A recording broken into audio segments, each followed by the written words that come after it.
Hey, there we are.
Let's go ahead and get these things moved around.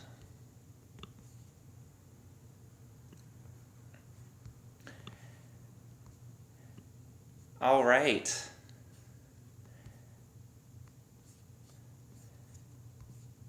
Sorry, just trying to get everything moved around a little bit. Kind of got a late start on everything.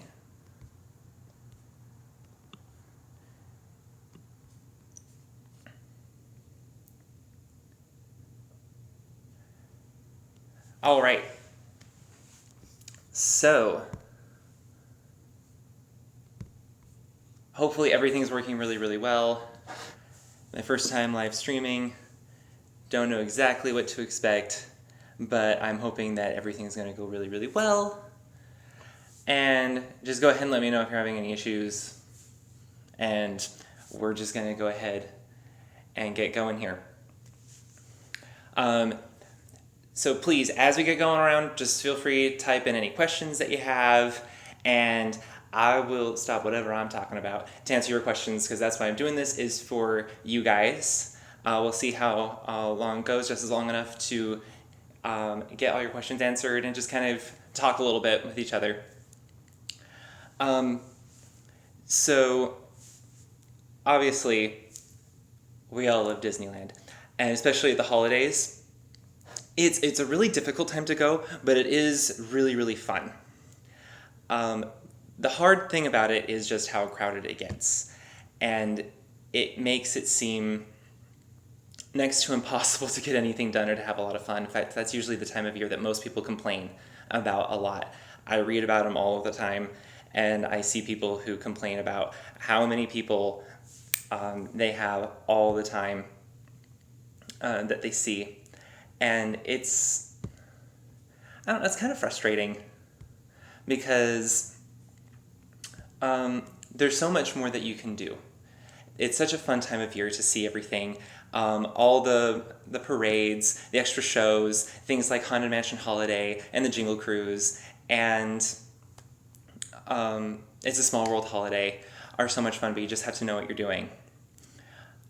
And also what time of year to go. The last time I went for the holidays, it was probably one of the worst times that we could have gone.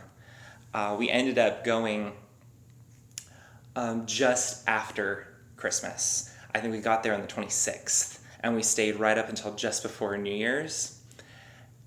And it was crazy how many people we saw. And there were multiple days where the park reached peak capacity. And I'd never seen it so busy before. But that doesn't mean that we didn't go ahead and have a lot of fun and figure out what to do. The number one thing about the holidays, Disneyland at the holidays, that I think a lot of people don't understand and can end up costing you a lot of time is understanding the paths that the cast members will have you take. I've kind of talked about this a little bit before, But if you understand where the cast members are wanting you to go, then you can kind of cut down the time that you're going to spend trying to get from one end of the park to the other. Especially like around Adventureland and Frontierland, it's really crazy. And also in the front part of Tomorrowland. I actually tend to just try to avoid that area altogether because it gets so crowded and there's so many people and there's strollers everywhere and tons of cast members trying to get everyone moving around, that it gets really ridiculous at any time of year. Forget about the holidays.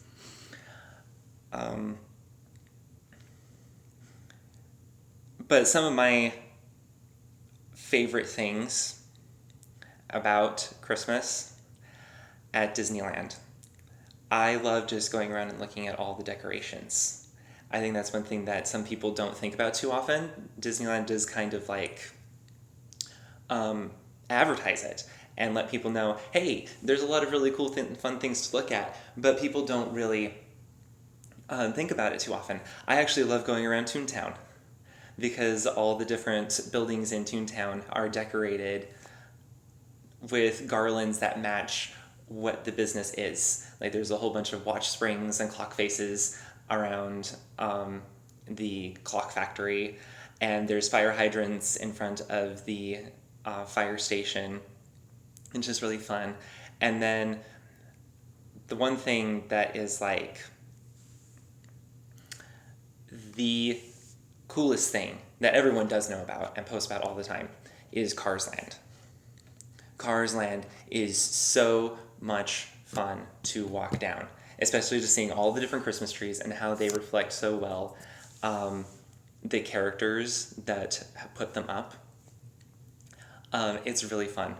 I love it. My favorite one is actually probably the one in front of Sarge's Surplus Hut, because it's all red, white, and blue, and then it has the big case that has the star on it, and that's the star of the tree, which I think is kind of fun.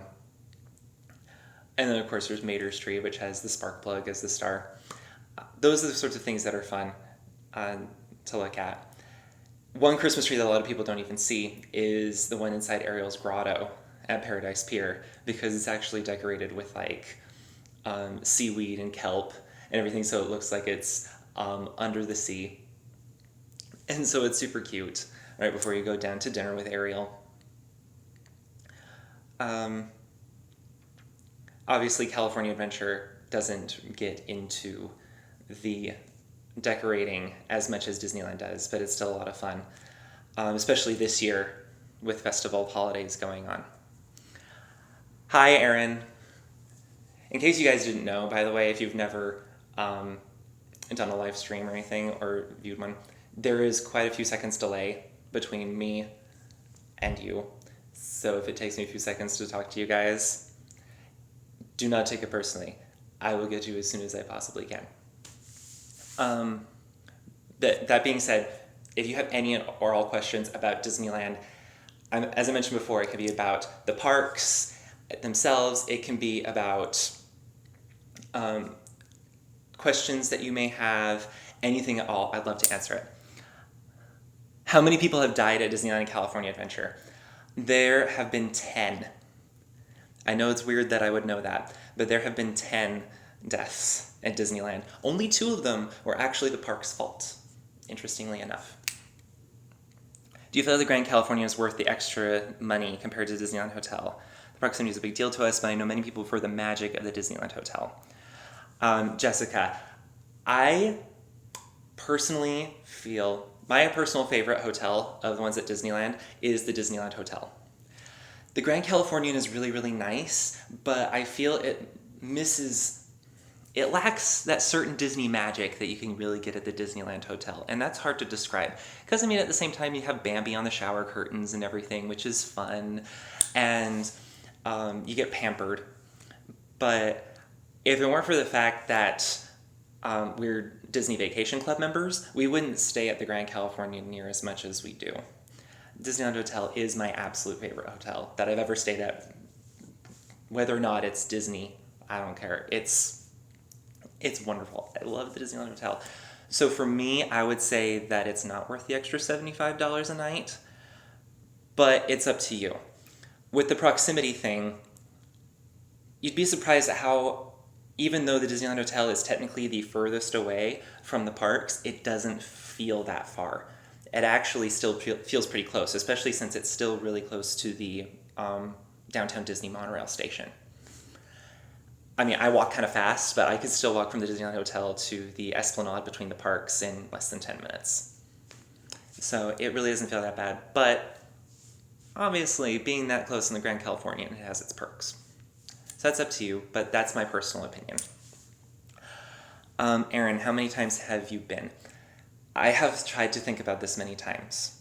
I have been to Disneyland, I think, around 20 times. It's been more in the last couple of years because it's the first time I've actually been able to be an annual pass holder. I don't know how many of you guys live in California. It's a really popular thing for people in California to have annual passes and to go all the time. I don't live in California. We were from Utah. And so to go as often as we do is actually, we're kind of lucky about that. And so I think probably at least 10 of those times have been in just the last 2 years. And they've been the best magical years yet. I love it so much. So yeah, I've been a lot. Not as much as I would like to. I mean, I see these other people that they go to Disneyland every other day or every weekend, and I get really jealous because I wish I was there more often. But all things considered, when I was growing up, we didn't get to go very often. We went about once every other year. But it always seemed that we lucked out that we got to go like right around something big was going on. I remember being there the year that Indiana Jones opened, and I remember waiting in the line forever to get onto Indiana Jones. I mean, if you think the line was long now, it was longer back then because this is pre-Fast Pass. And I mean, the only reason it just sticks in my mind so much is because that was when I was really scared of everything. And so I waited in that line and I didn't open my eyes through the ride. If you want a really scary experience, don't open your eyes on Indiana Jones. It's really terrifying. I also remember we got to go to Disneyland right before the brand new Tomorrowland opened in 1998. You remember that bronze disaster that they put up? But we were there right before it opened. And we got to go back again. I rode the Rocket Rods once before they closed up. But then these last couple of years, we've been able to go a lot more frequently to get a lot more big things done. Especially restaurants. That's been a big thing. If you go to Disneyland a lot and you're looking for something to add new magic all the time, save up for some really cool dining experiences, like at the Blue Bayou or the Carthy Circle, which I know was pricey, or the Napa Rose, or Steakhouse 55 at the Disneyland Hotel. They're really pricey, but they're experiences that you will not forget. And it's just like a world in its own. Disney dining. Love it. Which of the character dining experience... Hey, it just so happens this is what I'm talking about. Which of the character dining experiences have you done and which is your favorite? Since we don't go with kids as often as we'd like, we still do character dining, but not all of them. I've done Ariel's Grotto a number of times, and Goofy's Kitchen as well. And then I've done a few more character dining at Walt Disney World, but that's a different animal altogether. With character dining, it really depends on what you're really wanting to get out of it. If you're wanting some really, really good characters, and like a lot of them that your kids are definitely going to love, then I would go with Goofy's Kitchen. It appeals to girls and boys because that's the one that has all the classic Disney characters in it. Well, it can have them. It's actually a random assortment all the time. I've been when there was Belle and Aladdin. and Esmeralda and the Mad Hatter. And I've been when there was Minnie and Pluto and Goofy. There's always Goofy, but the rest of them change up a lot. Ariel's Grotto is great if you have little girls, because it's all princesses. You always have Ariel, but then you also get 4 other princesses that change up. Usually it's like Snow White, Cinderella, Sleeping Beauty, Rapunzel, Tiana, Belle. I've seen Mulan there, which Mulan doesn't make a lot of appearances throughout the parks, and so to have Mulan there is a big deal. But in terms of food, Goofy's Kitchen is great because it's a buffet. And it's the only buffet that has character dining all day long. Breakfast, lunch, dinner, they've got what you need. And if you have picky eaters for breakfast, like in my family, my brother-in-law does not like breakfast foods, then Goofy's Kitchen works really, really well for breakfast because they don't just have breakfast foods. Ariel's Grotto is much more of like an almost fine dining experience. It's a price fixed menu. And so you get an appetizer, an entree, and a dessert, and a drink. And it's all just for one flat price. It's a little bit fancier meal, and it's really, really tasty. It's especially good if you like fish. If I liked fish more, I think I'd like Ariel's Grotto a little bit more. But it's just a very different experience. The ones that we've done at Disneyland, my favorite has been Goofy's Kitchen. But there's also the character dining at the PCH Grill at the Paradise Pier Hotel, which that's the only one that Mickey is in. So if your kids really, really, really want to have a meal with Mickey, that's the one that you need to go to. And then there's a character breakfast at the Plaza Inn on Main Street, and that's hosted by Minnie. That one also can kind of have this weird conglomeration of characters I've been by before, where I saw Minnie and Daisy and Captain Hook and Winnie the Pooh. So you never know what's going to show up. There's also character dining at the Storytellers Cafe in the Grand Californian. I've been to the Storytellers Cafe for dinner, but not for the character breakfast. That one is probably the least popular one because it's hosted by Chip and Dale and it's the Critter breakfast, and so they have like lesser known Disney characters there. Like you'll see Miko a lot or Coda from Brother Bear, and those are not quite as popular, and so they don't draw as many crowds as other ones do. So there's not as many people. But the food is amazing. So that's what you kind of want to get out of it with character dining. Character dining at Walt Disney World is very, very different than the stuff at Disneyland. So if anyone's ever done character dining at Disney World and is expecting something similar at Disneyland, the only one that's really similar at all is Chef Mickey's at the Contemporary and Goofy's Kitchen at the Disneyland Hotel. Those are very similar, but I would prefer Goofy's Kitchen. So I know that's probably more information than you were looking for for character dining, but out of the ones that I know of, Goofy's Kitchen is probably the best one all around, especially for kids. Seriously, picky eaters. My family has our share of picky eaters. And Goofy's Kitchen is the best way to go for them.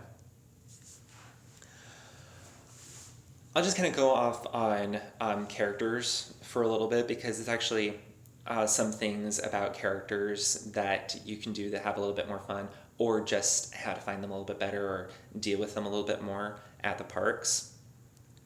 My sister, last time we went, she was getting really, really angry because she just really, really wanted to take her daughter to meet Minnie.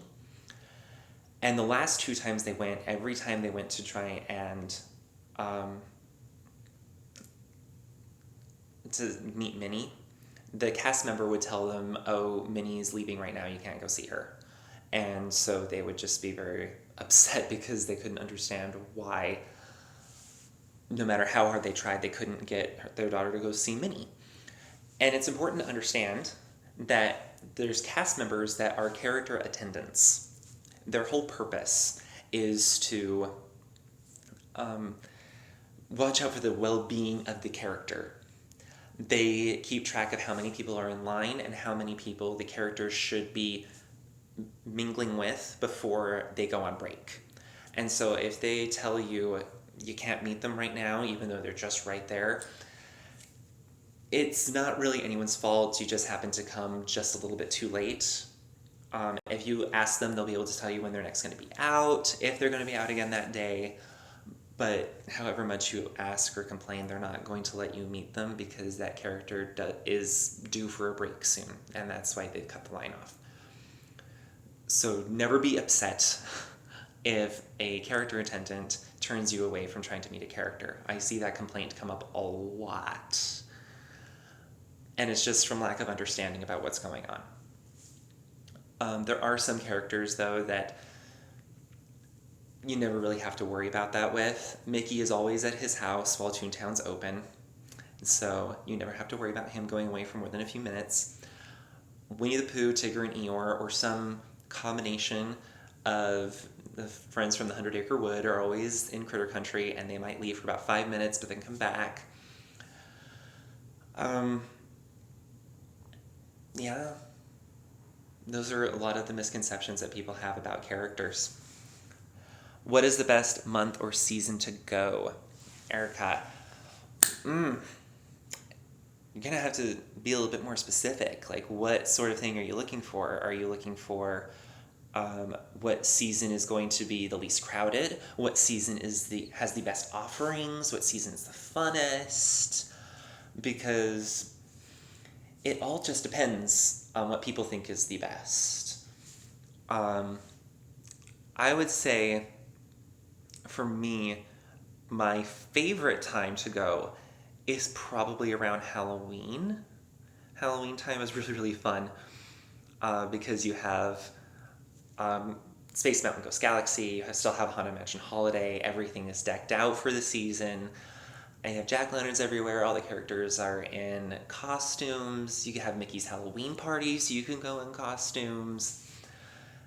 And that's my favorite time to go. In terms of the least busy time period is January, February, because that is the beginning of the off-season. It is the least busy, but that also is when most rides are closed down for refurbishment. So you have to keep that in mind. If you're going in January or February, expect that you're probably not going to see all of your favorites. Like, out of all the big ones, several of them will be closed down, like Matterhorn, Indiana Jones, Thunder Mountain, Grizzly River Run, California Screamin'. Some combination of those will be closed down during January, February, but there's not a lot of people around. I personally still feel that March and April are not that busy, but you run into the spring break crowds during that time, so things pick up a little bit. But there's also fewer attractions closed, so it kind of works out a little bit. In terms of other seasons, obviously the only other main definitive season is the Christmas season, the holiday season. And if you're wanting to go over the holidays, but you want no crowds, you should have been there last week. As of right now, the crowds are going to be really, really ridiculous at Disneyland. But the very, very, very beginning of December, cast members have attested to this to me several times. The least busiest time for the holiday season is the very beginning of December. Everyone has returned home from Thanksgiving, and they haven't started their Christmas vacations yet.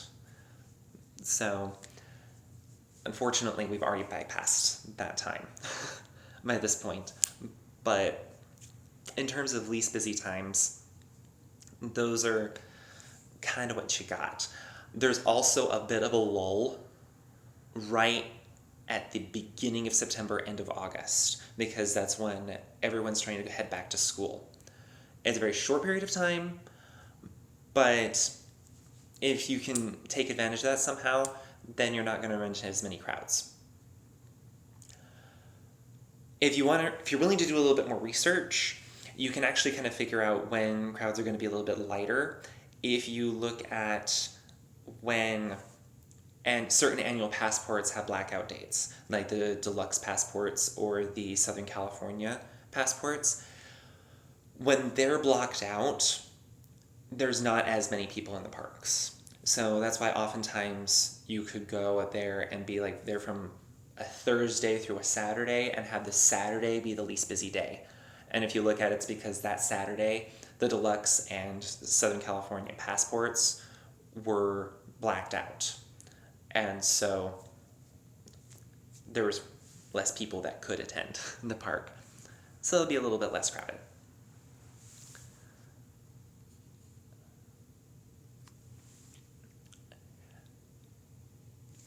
Sorry for the buffering issues. I'm hoping that things will get a little bit smoother here shortly.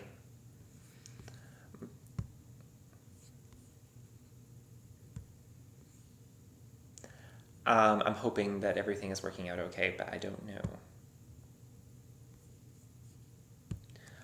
know. Again, this is my first time live streaming, so I'm hoping that everything's working okay. I just can only know what YouTube's telling me right now, and that there's some issues. Sorry about that, but this is going to be posted up as well tomorrow as our regular video for the week. So I'm hoping that if you're having some issues watching it now, you can always come back tomorrow and take a look at it and refer to it for future information. It's not a Ferris wheel behind me. I've actually wondered if people were going to notice what it is behind me. Thanks, Aaron, for pointing that out. And I'm also glad that everything's working good on your end. They're actually copies of the blueprints for Space Mountain. Space Mountain is my absolute all-time favorite ride at Disneyland. And so I got these, and they make me really happy. They've been in the background of my videos for a few weeks, and I've been wondering when people are going to notice it. And yeah, the one is an aerial view, and so that's why it looks a little bit like a Ferris wheel. So, yeah. While we're on the subject of favorite rides, I mean, let me know what some of your guys' favorite rides are too. I love hearing what people's favorite rides are. Although I find that most people say Thunder Mountain, which was surprising to me. I don't know why, but it is. I did a poll a year ago and got a bunch of people responding and tried to vote on what everyone's favorite mountain was out of the Matterhorn, Space Mountain, Thunder Mountain, Splash Mountain, and Grizzly River Run at California Adventure, and it was like overwhelming majority Thunder Mountain. I found that a little bit interesting because I guess it's just because I love Space Mountain, and I thought that everyone else did too because I didn't think about it. Yay, see Splash Mountain, gotta get that out there. I got the blueprints. I didn't personally get them. They were a gift from my husband. He got them from eBay. I don't know where. He finds a lot of random stuff on eBay, and so he found that and just like surprised me one day with them, and I have treasured them ever since. So I wish I could give you more information. Anyway, yeah. Yay, Jessica, Splash Mountain, you're being your favorite. I love Splash Mountain, especially at Disneyland. It's a lot better than at Walt Disney World. See, someone else who loves Space Mountain. Thank you, Aaron. I always get really worried lately when I see a bunch of people commenting on Instagram and Facebook about Hyperspace Mountain, that they keep saying that they love it better than the original and they want that to stay. And I'm really kind of saddened because I like Hyperspace Mountain, but I want the original Space Mountain to come back because it's a lot of fun. Yes, Tower of Terror is going to be gone in 3 more weeks, and that is sad. We should all just have like a little moment of silence for the ending of the Tower of Terror at California Adventure, because it's just such a sad day that that's going to be closing. I mean, I hope that this new Guardians of the Galaxy ride is going to be really, really good. I'm sure it'll be fun, but if it's going to compare to the Tower of Terror, that's the difference that we're talking about right there. If you guys have any other questions as well, go ahead and keep asking them. I'm loving this. This has been a lot of fun so far. I'm trying to think of other things that I have wanted to share on videos before but haven't had a chance to yet. Maybe you guys can actually help me figure this out a little bit, because I've for years have been trying to figure out what everyone's fascination is with Peter Pan. It's a fun ride and everything, and I like it, but I don't understand how it is such a busy line all the time. You heard me talk about it on videos all the time. So we'll come back to that in a second. But let me know if you guys have any reason why this is that it always has a 45-minute line.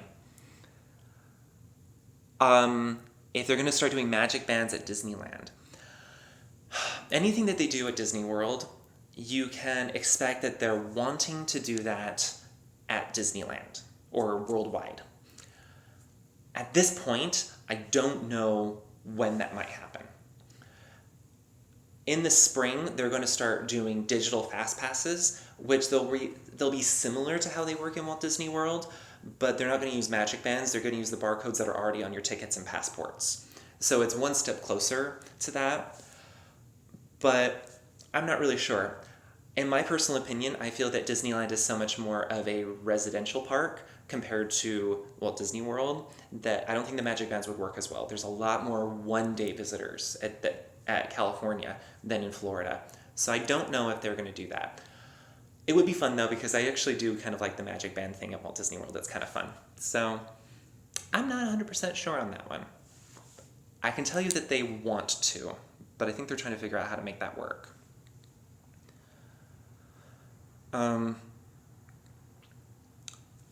With that though, luckily everything that people have said so far, or the news that has been posted, I guess at this point it's still a rumor, but the news that's been posted about these new digital fast passes, at least it doesn't make it sound like they're going to do the fast pass system that Florida has. Because Florida has a terrible fast pass system. I hate it. But luckily it sounds like in California they're going to be sticking with the current fast pass system, which I think needs to stick with it. It's the one that works the best. So that the only thing that's supposed to be changing is that things will be scanned electronically. And instead of having a paper fast pass, it'll just be linked to your ticket through the barcode. Obviously, everything is rumor at this point. Disneyland has not announced anything official, but they have been testing it for a couple of years. So hopefully, we're going to hear word soon, and then we'll know what's going on. So yeah, that's all future stuff. I really don't like getting into speculation on things, because too often things get taken out of context or get blown out of proportion, and I don't like being the one to propagate that misinformation. So I don't want to get too much into it.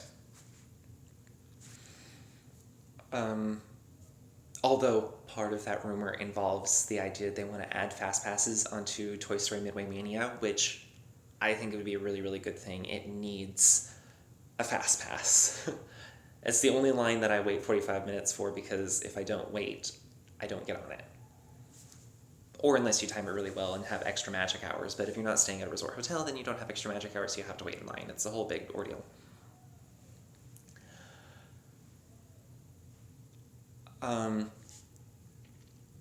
Also, go ahead and I love this, getting to know you guys a little bit better. This has been a lot of fun. Share what your favorite parts of the park are. Like, for example, I love Tomorrowland. Love it.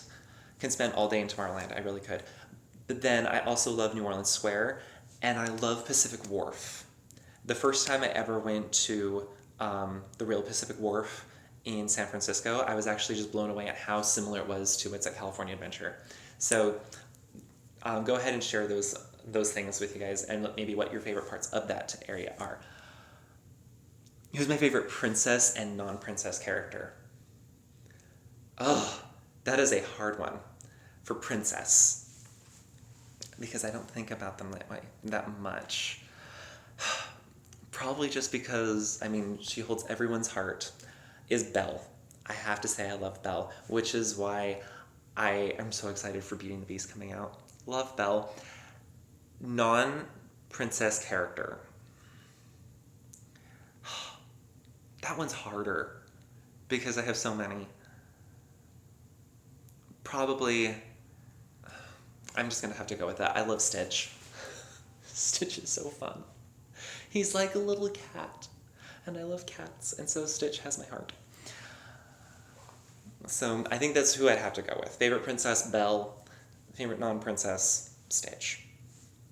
Which also, if you look in some of my other videos, you'll have seen Stitch popping up a lot behind me. I love my Stitch. Yeah, New Orleans Square, the vibe there, it's so cool. When you think about it, it's funny that there's only 2 attractions in the whole land, but you can spend so much time there. The shopping is really, really cool. They have great restaurants, and the fact that it's Pirates of the Caribbean and Haunted Mansion, how can you go wrong there? New Orleans Square is so awesome.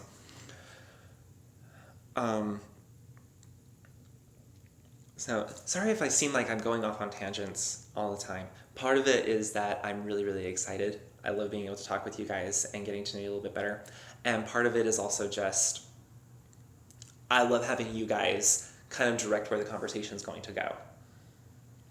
So that's why I jump around from like princesses to areas of the park, to questions, to hotels, anything.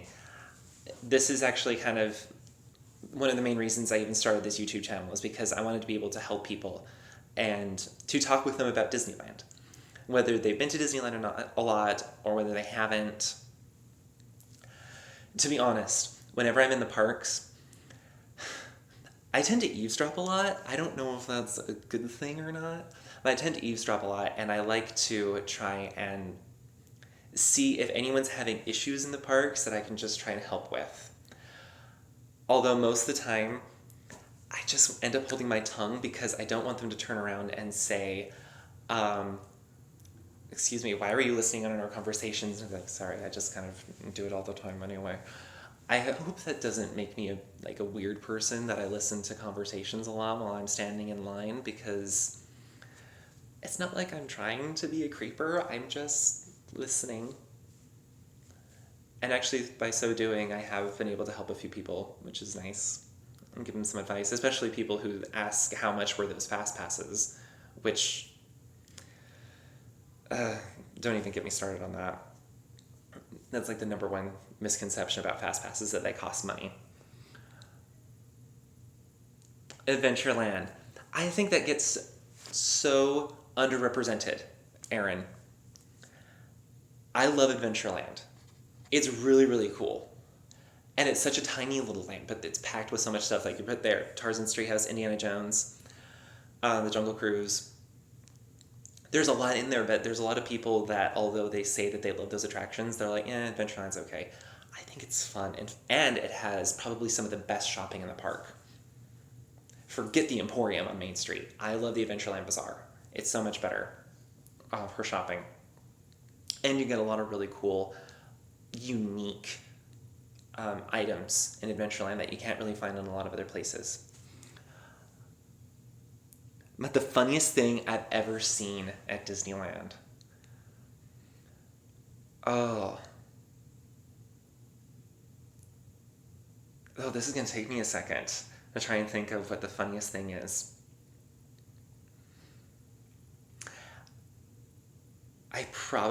While I'm thinking about other stories, I'm probably going to share these little anecdotes, because although I didn't actually see them, they happened to my family and they were just hilarious. One time we were visiting, and my 2 nephews were really, really young, and one was still in a stroller. And he just did not want anyone else to be pushing his stroller or holding him except for his dad. And we all wanted to go on Star Tours, but of course he was too little. And my brother-in-law didn't want to go on Star Tours. But my brother, my nephew's dad, did. And so we just kind of ended up walking and then just switched out who was pushing the stroller without drawing attention to it from my nephew. And then we all went on the ride and he never found out about it. But then one time we thought maybe he'll be fine with just my dad watching him while we go on Indiana Jones. And we came back out and he just apparently was embarrassed out of his mind because the whole time my nephew had been crying and screaming so much that he had started having a bloody nose. And so he was like, great, people are thinking that I've kidnapped this child and beat him in the face because his nose is bleeding. But he was just upset. So that one was kind of funny. Although I wish I could have seen it because that would have been so great to see that. And sad. But still great. I also think it's kind of funny trying to watch people, especially in the Matterhorn or in Splash Mountain, trying to get in and out of the rides. There's just, you just kind of watch them and you're like, you're struggling a little bit much. And then you'll point and laugh a little bit because you're like, haha, you're having difficulty, and then you go to get in or out of the ride yourself and you're also having difficulty. And so then you just kind of have to swallow your pride and walk past the people who are now laughing at you. It happens. Yeah, especially when you're tall like I am. Some of those rides are built for very small people. So when you're taller and you have a lot of legs, sometimes it's not so easy to get those in and out of those little rides. Okay, favorite food in the park. The churros do get a lot of hype. Other funniest thing I've seen. One time, I was there for the opening day of the 50th anniversary celebration in 2005, and I passed by a 15-minute line that was for churros. That one almost vexes me as much as the Peter Pan thing. Churros are fantastic, but they're not my favorite snack in the parks, and actually, everyone seems to love the Dole Whips, which I do too. I mean, they're amazing. But my favorite snacks in the park are probably the ice cream at the Ghirardelli soda fountain in Pacific Wharf. Oh, I don't care how full you are. You have room for that ice cream. It's delicious. Oh no, don't get lost in Adventureland when you're 5. That's bad. Oh, that actually makes me think of something. I was actually on a guided tour, which I'm going to post a video about in probably a couple months. But we were with our tour guide, a cast member, and this actually just made me feel so great that this is how Disney cast members work. That we were walking along and he found this lost child, or child with lost parents. And he just calmly sat down, talked with him, and then just kind of helped take him to a place that he could go for safety. And then the kid was able to find his parents, and everything was hunky-dory. So cast members are a safe place to go for your kids. Make sure you teach them that. I have not tried a turkey leg. And I have a bunch of people, sorry, we're back to the whole snacks thing. I've not tried a turkey leg, and I know that there's a bunch of people that spread the rumors around that the turkey legs are not real turkey. I don't know if I believe that. But it's very interesting that people say that. I mean, you guys tell me, are the turkey legs really, really worth it? Because it just seems like they're a big hunk of meat, and I don't know if they're really going to be delicious or not. It's a little worrisome. Jessica, you do need to go and see a Ghirardelli ice cream shop. It is so good. Bring someone with you, though. The serving sizes are so huge. The only time I've ever been able to eat a whole thing by myself is when I skipped a meal. Bring someone with you. Yeah, the cinnamon roll French toast. Guys, if you never got a chance to go to the Riverbell Terrace before they switched over to a barbecue restaurant, a sit-down barbecue restaurant, then you missed out on cinnamon roll French toast. It was so good.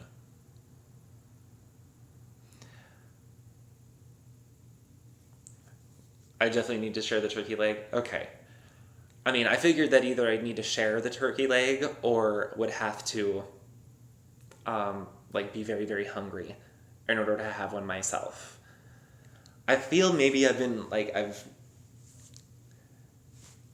neglected a certain part of the Disney experience by not having a turkey leg yet, but every time I see it, I'm just like, I don't know if I'm hungry enough to actually eat an entire leg of some sort of beastly sized turkey. I don't know. It fills you up, just not on sugar. Though I actually love being filled up on sugar. That is fantastic. Okay, I'll have one of these times.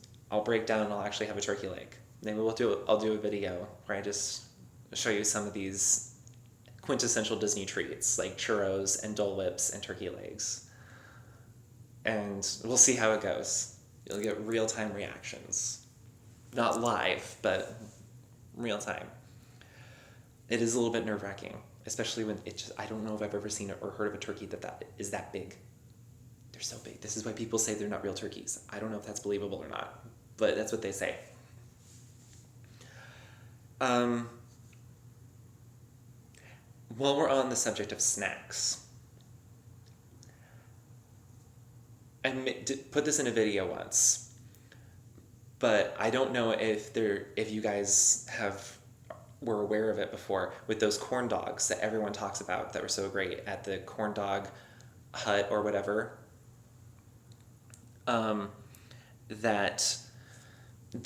It's on Main Street, and they say these are the best corn dogs ever. And there's always this really huge long line that's like $10 for a corn dog, and that you can get the exact same corn dog at the Stage Door Cafe in Frontierland, and it's cheaper and comes with fries. It's the exact same thing, and yes, it is delicious, but you don't have to wait in as long a line. Just FYI, knowing that. Is it the Plaza Inn that has the piano you can play?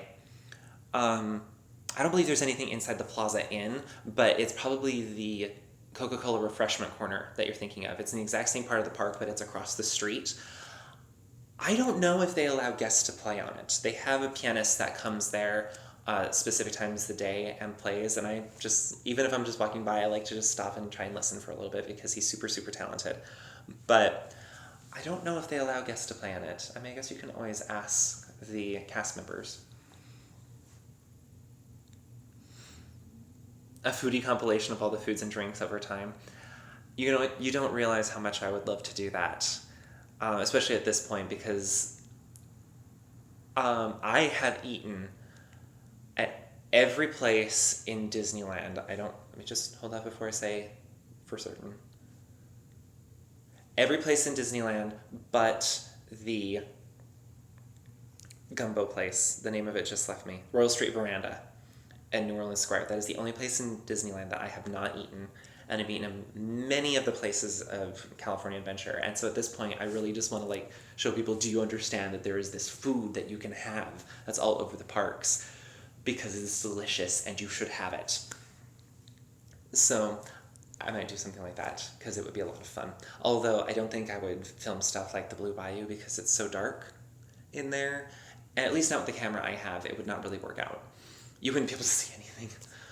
But, Blue Bayou, guys, seriously go check it out. It is delicious. And just so amazing. But make reservations because otherwise it's not happening. Okay, I'm trying to think if there's a few more pieces of advice that I can give you guys, or if you guys have any other questions about either trip advice or park trivia. It's kind of sad how much I actually love doing park trivia. When I go to Disneyland with friends for the first time, I have to hold back just telling them everything I know about every ride because I feel that I'm coming across as very annoying, and I don't think that I should do that.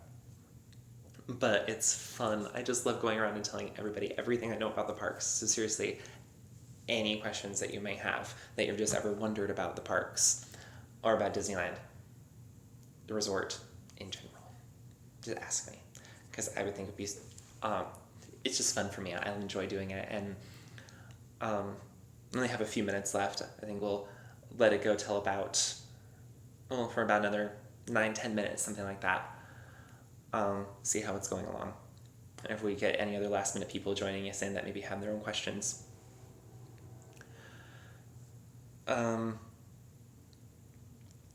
know that there are certain things with, I'm just going to talk about the holidays since that's what time of year we're in. There are some must-dos. And this year, a lot of those are the new things. Like the festival holidays at California Adventure. It looks like so much fun. It's like they're bringing in a miniature version of the International Food and Wine Festival at Epcot to California. And that festival is so much fun to just walk around and take a look at everything, watch all the entertainment, all the amazing food that they have. It's great. The new World of Color Season of Light is such a step above what they used to have, which was Winter Dreams. Winter Dreams was good for what it was, but Season of Light is a lot better. Something that you can do for World of Color for viewing that a lot of people don't think about. If you weren't aware, they have World of Color dining packages at some of the restaurants in California Adventure where you can eat some food and then they'll give you a fast pass for a special viewing area that you can only get if you have a dining package. Sometimes the restaurants don't fill up the number of dining packages that they have available for a particular night. So if you just show up at especially the Wine Country Trattoria, they will ask you, are you interested in doing a World Color dining package? It gives you a slightly different menu that is a little bit more limited, but then you get a fast pass for a really good viewing area of World of Color that you can't have gotten otherwise. So if you're in the mood for some food and you're walking around California Adventure and you don't have a fast pass for World of Color yet, try going to the Wine Country Trattoria. They usually have some seating available for walk-ins, and then they'll ask if they have any available, are you interested in a dining package? There you go. Also, you need to see the Believe in Holiday Magic fireworks. There is something that's different. As much as I absolutely loved Disneyland Forever, it is probably the best fireworks show I've ever seen Disneyland do. Believe in Holiday Magic has done something that none of the other fireworks shows can do. When the other fireworks shows end, everyone just kind of like, okay, the day's over, and they start milling about or leaving the park. At the end of Believe in Holiday Magic, when it snows, everyone just kind of sits there for a little while and just takes it in. There's nothing else going on but the snow. And they just watch it, and then I've had people just kind of turn and talk to each other, start wishing each other a happy holiday season to complete strangers. And there's just a completely different vibe in the air, and that is something that I love about Believe in Holiday Magic. So you seriously have to check it out. And I don't care if you don't really love It's a Small World, because some people, it's a love-hate thing. People either love it or they hate it. It's a Small World holiday is totally worth it. It's so much fun, especially because this is where it really gets into the holidays, because it's not just about Christmas. It shows the different holidays all around the world. So a lot of non-Christian holidays are represented, and only in It's a Small World are they represented. And the line always moves really fast on It's a Small World, so that makes it really, really easy to climb on and join in.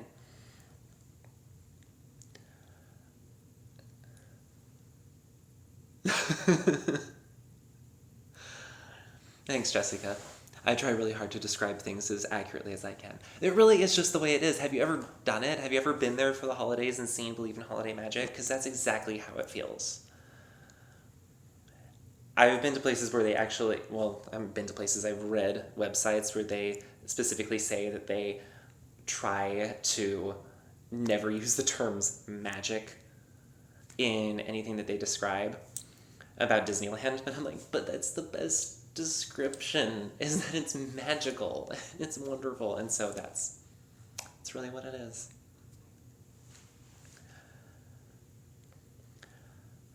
Well, if you guys do have any last minute questions, I mean, now would be the time to quickly throw them in there. We'll just give it another few minutes. I've had a lot of fun with this. I think I want to do it a little bit more frequently, especially as I get more and more subscribers. I've actually been really excited about how much you guys have been enjoying the videos. I just do them because I want to help people, but then it really means a great deal when I see a lot of the comments that say like, your videos are super helpful and this has made such a big difference to me. Because then I know that I'm not just doing this for myself, but to actually help you guys out, and it means a really great deal. And I've really been so astounded at how fast everything has grown, and I'm hoping that it will continue to keep up momentum. So I know that I say it in most of my videos, but seriously, if you guys ever do have any questions, leave them in comments in the videos. I would love to, at some point, do a whole video that's just nothing but me answering your guys' questions, but not in a live stream format, a little bit more polished. It's something that I'd really, really like to do. Spread the word around as well. If you know anyone else who's looking for help and advice for Disneyland planning, send them to the channel. Also, there's the main website that I run with DisneylandForever.com, which actually has a lot more material on it than the YouTube channel, because here I only post once a week. There I post 2 to 3 times a week. So you can find us on Facebook, Instagram, Google+, though I'm not there very often. Pinterest even. But this has been a lot of fun. I've only been doing the YouTube channel since June, and I all the time just kind of am finding new things that I'm like, I'm really looking forward to doing this in the future for another video, and oh my gosh, this is going to be such a good video. And I actually am having fun like videoing as I'm going around the parks. It was really awkward the first couple times I videoed myself, but now I'm to the point where I'm like, no, this is just fun. I enjoy doing this. This is yay. So for those of you guys that have been watching and participating, like Erin and Jessica and I believe it was Erica, I'm trying to find everyone's names. Yep. And thank you so much for following, for contributing to watching and responding to everything. I've had a lot of fun, and I hope you guys have too. So probably going to be doing another live stream. I'm thinking about doing one sometime in like February or March, kind of talking about what to do when there's a lot of the attractions closed for Disneyland, because a lot of people take that to mean like then the park's not worth it. It's not worth spending that much money. But really, you can have a handful of things closed, and that doesn't mean that there's nothing to do. So I'm thinking about doing that. I'll let you guys know. You'll see it pop up that I'm going to do a live stream. But you guys are awesome. I can't say it enough times because it really does it makes everything really worth it. So thanks so much for joining in and contributing, and hopefully I'll hear and see more of you guys later. And okay, bye guys. See ya.